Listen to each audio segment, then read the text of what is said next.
I remember my first time on an E-clutch motorcycle like it was yesterday. I hopped on, fully expecting to instinctively grab the clutch lever at every stop, like I'd done for years. But as I rolled out of the parking lot, something felt off. I looked down, and that's when it hit me. The clutch lever was there, but I didn't need it. At the first traffic light, I braced for the usual dance. Clutch in, downshift, feather the throttle. But the bike handled it all seamlessly. And I just stopped. No stalling, no lurching. It felt almost unnatural at first, like I was cheating the fundamentals of riding. But as I weaved through city traffic, the convenience started sinking in. No more clutch fatigue and stop-and-go traffic. No more worrying about perfecting every downshift. Then came the real test, the open road. I flicked through the gears with the shifter, and it was as smooth as butter. But the bike still gave me that raw mechanical feedback I loved. It was like having the best of both worlds, the soul of a manual, but with a little bit of magic taking care of the tedious parts. By the end of the ride, I wasn't just impressed, I was hooked. In this episode of the Motorcycle Podcast, we discuss E-clutch motorcycles. My crew today, Trevor Deck, motorcycle instructor of over 30 years, co-owner operator of Too Cool Motorcycle School. To his left, Jim Pruner, writer contributor to Webbike World, and Lanchi Deck, marketing manager and co-owner of Too Cool Motorcycle School. Today's topic, E-clutch motorcycles.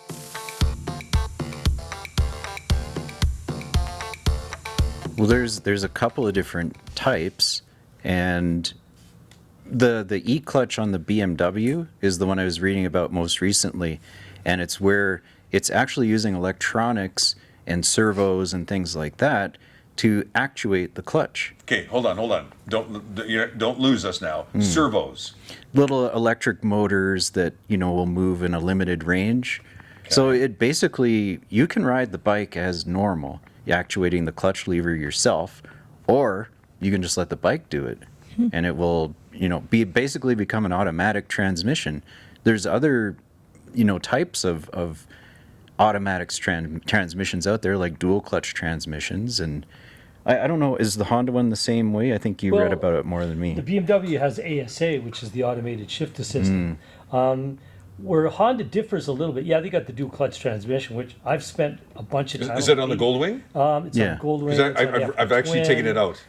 There's a bunch of models that have it, and it was flawless. I've had mine since 2016, probably 80,000 K on it, no problem at all. Just warm it up. It just needs to be warm. But the new E-clutch, and I've talked to some people, they're just against it. What do you mean it doesn't have a clutch? I need to have a clutch. Well, Honda says, we got a clutch if you want to use it, but if you don't want to use it, don't worry about it. So it's got a clutch and a shifter, but if you don't touch it, then the computer goes, hey, I'll look after this for you. And you'll always be in the proper gear at the proper time. It'll never be, and the biggest thing is an emergency stop, where you stop in fifth or sixth gear on a normal bike. What are you going to do? You're going to jump and run if something's come by here, put you down the first to get out of there. It's like an automatic car. So it takes nothing away from the overall leaning and riding experience. It just gets away some things that make you a little nervous about taking off. So we've removed the clutch, basically. We removed the hand clutch. Yeah? And it's up to you if you want to use it or not. Right. Options. Just like a paddle shifter in a car. You can use it or not. People don't even know what they are. Well, let's be real here. When we get into a car now and we put her in drive, and there you go, off you go. Lanchi, you didn't train on this, though. You trained on a bike with a clutch. I did. Squeeze it in, off you go. Yeah. And have you tried these bikes? I tried the Africa Twin with the dual, and that was weird for me.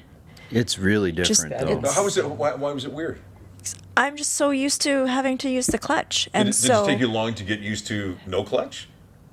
I mean, I didn't ride it for a long time, but I think just right away, starting off on the bike, for some reason I just kind of freaked out and was, what do I do? What do I do? It's like, just twist and go, and it's just such a weird concept to me because I'm always using the clutch, right? Did you do the phantom grabs? Oh, yeah. Coming to a stop, there's nothing there, Lanchi. Just That's why leave they it put the be. parking So brake way far away. Yeah.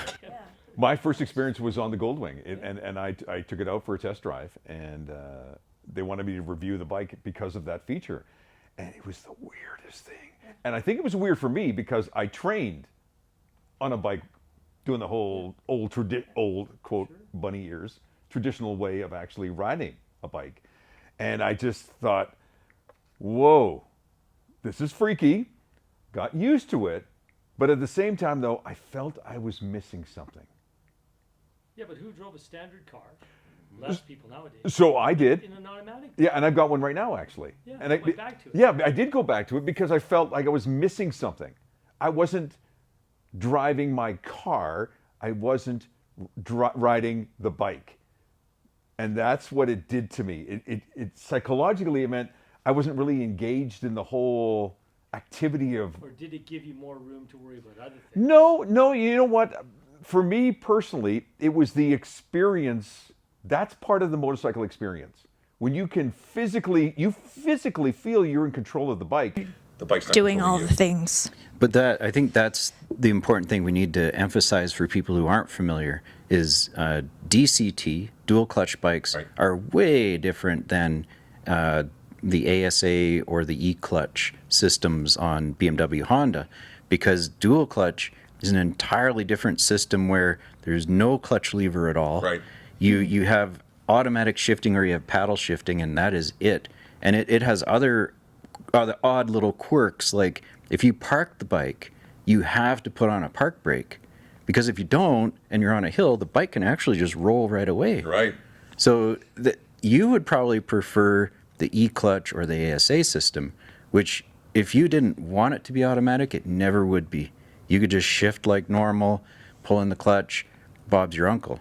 And I think that's actually the nicest way to be, because even in your car, it's great when you're just having fun and there's no traffic, but you get stuck in rush hour in Calgary or somewhere else, and you're like, your leg is going to sleep. Use it, like you're saying, you're just learning how to use the technology. Yeah, I see what you're saying, and I think that's why I don't know if it's taking off, and I wonder, would you, when you two are teaching at your school, would you rather teach a beginner using a clutch or no clutch system? Good question.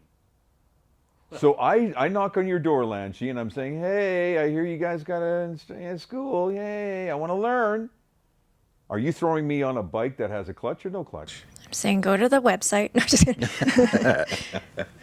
Well, I actually don't do the training myself. Trev does all of it. But from what I see, I think it's being able to start without the clutch for a lot of people, I think would be helpful. It's just so much for them to take in the beginning, balancing a bike, figuring out where the controls are, just trying to make It their is a way, moving, stopping, keeping their balance.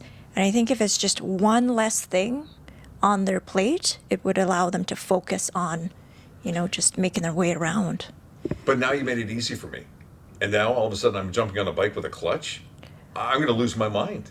Well, no, like not just to Because here if you go take, and if you that's take it. that away from me, it's easier. But that's not going to be the No, case. but you know? baby think so? steps No, though. it's not going to be the case, because in 5 or 10 years, you're going to have multitudes of bikes to choose from.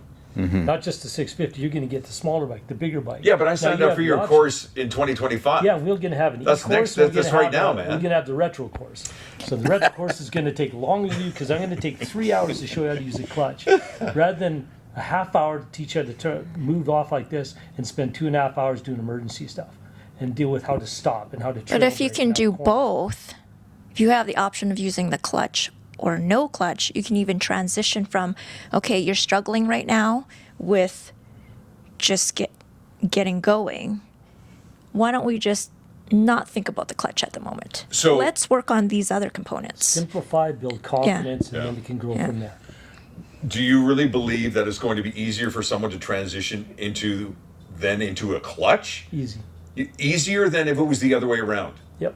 Because I they're think if not someone drives focused. a car already Yeah. that moves from an automatic to a clutch system, will be better because now they don't have to worry about the rules of the road and all the stuff that's going on coming in when you're learning. And you go, oh, what's a yield sign? Now you know, okay, I know what a yield sign. Let me go into a lot. Let me figure out how this thing moves, and let's go out in the road. So here's my argument, Jim. You train me that way. What you've taken away from me, though, is the true experience of understanding that vehicle. Oh, now we got to get standard cars for everybody. Let me go get mine. I'll be right back. What kind of bullcrap is that? I mean, sure, we can look at cars, though. That's what's happened with cars. Every car, clutch, boom, you got to shift gears, clutch, the whole 9 yards. Left leg bigger than right leg. Yeah, now you just go, boom, let's put her in drive, or turn your little knobby, and Well, where's the fun in that? I find it a bit silly, honestly, that argument. I mean, respectfully, if that's what you love, if that's motorcycling to you, is manual transmissions and clutches, well, hey, fill your boots. You can do that. But, I mean, where are all the old timers saying, well, you don't drive a 3 in the tree, you're not a real man, or you don't drive a split shift 18 speed, you're not, oh, come on, guys. Was that Australian? That accent? I think it was, yes. Oh, what is that? Similar to yours. But, but I've been riding almost 40 years, and so I've grown up manual transmissions in cars and bikes, and I'm fine with it. It's to the point where I don't even think about what I'm doing anymore as far as the shifting, friction zone, yada, yada, yada. I got on an electric bike and rode that. I've ridden a DCT. I haven't ridden the E-clutch or anything like that yet, but it's freeing. It really is freeing. Even if you're not having to think about it anymore, it's still, when you're under duress, you're still thinking, oh man, am I in the right gear? Am I, too much brake, not enough clutch, all that stuff.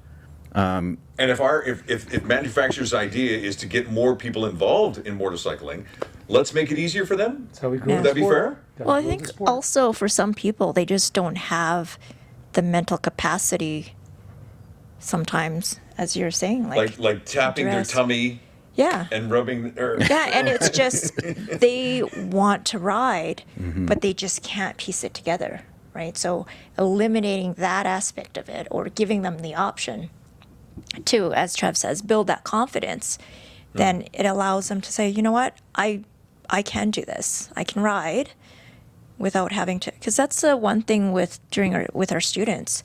Sometimes if they're struggling with the clutch, then they feel like, oh, I can't do this. It's Would you say to somebody, look, you know what?